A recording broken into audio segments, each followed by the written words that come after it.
On va écouter les conseils de Jérémy Combe. Bonjour Jérémy. Bonjour Mélanie. Il nous tacle tout le temps. Moi, il je nous me tacle. de moi. Je regarde Benjamin, c'est une chronique dédiée. Il est en t-shirt basket. On là, est à je la sais radio. pas. Hein. Je sais pas si c'est validé. Des conseils pour ces messieurs pour rester élégants, Jérémy, aujourd'hui. Exactement. Alors aujourd'hui, messieurs, séquence mode. Je me suis dit que c'était un moment pour qu'on parle un peu à cette jante masculine. Et je sais que ce soir, en revanche, vous m'en voudrez parce que vos épouses ou vos compagnons, peu importe, vont vous dire « Je te l'avais dit, tu ne fais pas comme il faut ».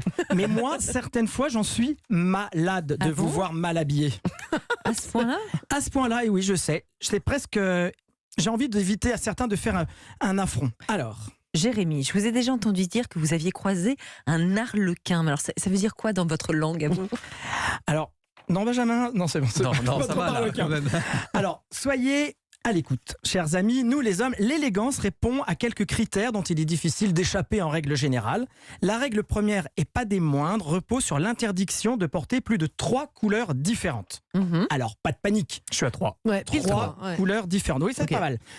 3 couleurs, c'est-à-dire qu'on peut quand même mélanger des tonalités de bleu, des tonalités de beige et de marron. En Mais tout cas, on met pas du vert, du rouge, du jaune. Exactement. Et Alors, encore une quatrième. quoi. après, c'est un choix de vie, mais ça, je ne suis pas sûr que ce soit top. Mais il est primordial aussi d'assortir, par exemple, sa ceinture à ses chaussures. C'est-à-dire Ben, par exemple, si vous avez des chaussures noires, vous porterez une ceinture noire. C'est quand même pas très compliqué, Mélanie. Non, j'avais pas pensé. J'ai un petit règlement de compte en direct. Voilà, ne me remerciez pas. Oui, le c'est-à-dire était... Ça y va. Moi, c'est les sciences, vous, c'est la beauté et l'esthétique, d'accord ? Alors, ok, la ceinture assortie aux Voilà. chaussures. Mais quid des chaussettes ? Alors, les chaussettes blanches. Alors, je regarde encore Benjamin. Les chaussettes blanches sont réservées à vos prouesses sportives, mon cher ami. Voilà. Sauf que vous portez des baskets. Vous êtes très tendance. Effectivement, avec des baskets, on peut porter des chaussettes blanches. Il en va de même pour les modèles prohibés, c'est-à-dire les modèles, vous voyez, avec des perroquets, des ballons de foot, malgré votre passion immodérée pour Benjamin Pavard. Vous assortirez vos chaussettes soit à la couleur de vos chaussures, soit à celle de votre pantalon. Les plus dandys, dont je fais un peu partie, Ouais. oseront des chaussettes hautes, c'est-à-dire sous le genou, comme des mi-bas. Vous portez ça actuellement ? Oui, alors je vais vous montrer, regardez. Ah oui, ça remonte. Alors là, elles sont oui. noires. Ouais. Mais j'en porte des rouges, des roses, des vertes. En quelle D'accord. matière ? Ça dépend, si j'ai un peu d'argent en cachemire, si je suis un peu ruiné en fil, mais ce sont plutôt des chaussettes qui sont agréables à porter. Et si vous partez du principe que les chaussettes de couleur font partie de votre tenue, là vous les assumez et vous ne les mariez plus ni avec le pantalon, ni avec la chaussure. Bon. Vous pouvez donc, comme je l'ai dit, mélanger plusieurs tonalités, mais je vous en supplie, restez quand même un peu digne, pas un perroquet. Ok, d'accord. Voilà. J'ai remarqué que cet été, là, vous ne portiez jamais de chemisette, même quand il faisait la canicule, là. Je me trompe.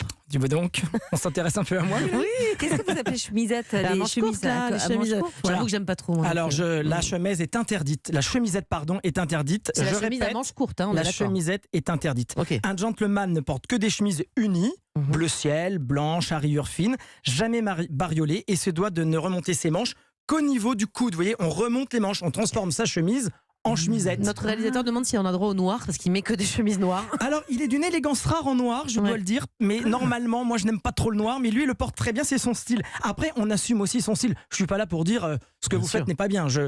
Comment dire, je veux Vous donnez simplement... un guide. Hein, Et voilà, c'est ça, un guide. voilà. La canicule n'est pas une raison de succomber quand même au mauvais goût. Donc pas de chemisette.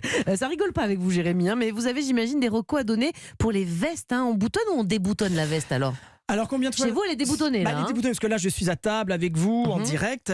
Alors, il y a un moyen mémotechnique. On ne boutonne jamais le dernier bouton, c'est-à-dire celui qui est près de la Ah oui, braguette. c'est ça. Ouais. D'accord. Si votre chemise a 2 boutons, ce qui est plus élégant, vous ne boutonnerez que le premier, c'est-à-dire celui le plus haut. Si elle en a 3, vous boutonnerez les 2 premiers, mais jamais celui qui est près de la braguette. Est-ce qu'on peut savoir pourquoi ?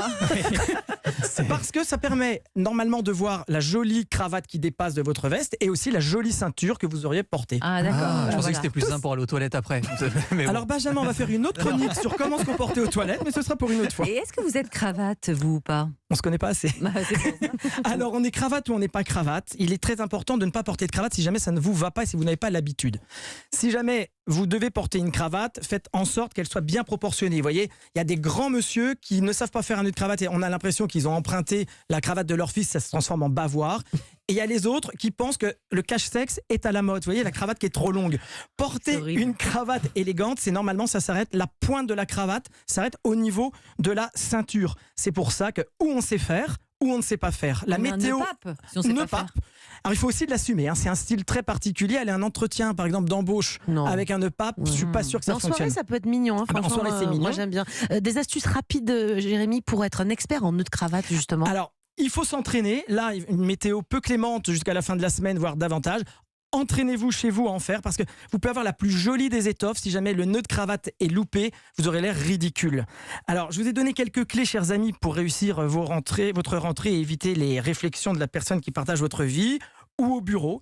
Il y a toujours ceux et celles qui aiment envoyer des pics, comme Mélanie avec Julia. C'est vrai. Et ne me remerciez pas pour tous ces petites tips, mais gardez toujours en mémoire, mesdemoiselles, messieurs, que les bonnes manières, ce n'est pas obligatoire, mais c'est bon à savoir.